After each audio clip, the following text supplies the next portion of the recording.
বরটা কই? তোর বরটা কোথায়? তোর বরটা আগে বল। আমার বরটা বাইরে। তোর বরটা? তোর বরটা বাইরে আগে দেখা। দেখে আনবো, কথা বলবি?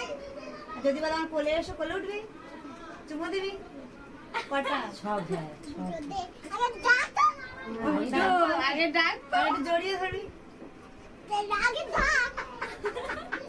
গিয়েছিলাম বান্ধবীর বিয়েতে, আর যাওয়ার পরে এই টেপিটারে দেখলাম। এই টেপিটার পাকনা পাকনা কথা শুনে সত্যি বলছি, প্রথমে তো খুবই ভালো লাগছিল, কিন্তু একটা সময় পরে হয় না ওই ছোট মুখে বড় বড় কথা, সত্যি একদম মানে অসহ্যকর হয়ে গেছে। এই টেপি শোন, তোকে বলছি, হ্যাঁ তুই একটা মেয়ে হয়ে জন্ম নিয়েছিস, এরকম পাকনা পাকনা কথা বলিস না, বুঝলি তো? কারণ মেয়েদের মুখে এইরকম পাকনা পাকনা কথা মানায় না। তাদের মুখে সব সময় মানায় কি বলতো, নিচু হয়ে কথা বলা, সবাইকে সম্মান দেয়া, সবার সামনে মাথা নত করে কথা বলা। চ্যাটাং চ্যাটাং কথা বলা না, বড় হওয়া বুঝবি ঠেলা, তখন বুঝতে পারবি যে সবাই কেন তোর পেছনে লাগতো। আর এই তো চ্যাটাং চ্যাটাং কথাগুলো সব ঘুচে যাবে, বুঝলি তো? আরে হে তো নিজেই চ্যাটাং চ্যাটাং কথা বলে, আবার গেছে একটা বাচ্চাকে বোঝাতে।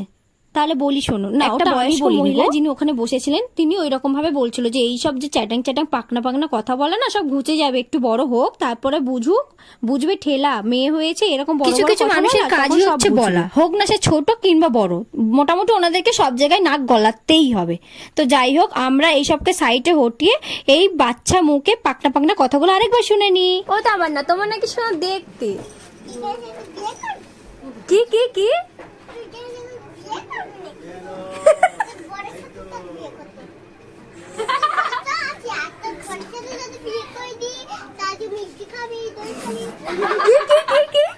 কি কি কেন কেন তুই আর ভিডিও তোর বয়স সাথে তোর বেবি, তারপরে লিপস্টিক কিনে দেবে, তারপরে মেকআপ কিনে দেবে, তারপরে এভাবেই সারাদিনটা তোতা পাখির মতো বক বক বক বক করে আমাদের মাতিয়ে রেখেছিল। আর আমাদের বিয়েটা সত্যি বলতে পুরো বিয়ে বাড়িটা এ একাই মাতিয়ে রেখেছিল। তারপরে চলে এসেছিল বিদায় বেলা। ওই যে সেই হিন্দু হোক না মুসলিম, সে খ্রিস্টান হোক না, এই বিদায় বেলাটা আসে না, সবার চোখে জল চলে আসে। সারাদিনটা আমরা হাসি খুশি ভাবে কাটি।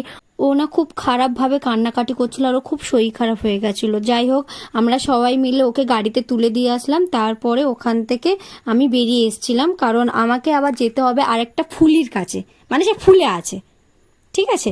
এদিকে কান্নাকাটি করে চলে যাচ্ছে, ও যে কবে বিদায় নেবে তার কোনো ঠিক নেই। ও ফুলে আছে এই কারণে যে আমি ওকে সকাল থেকে ফোন করিনি।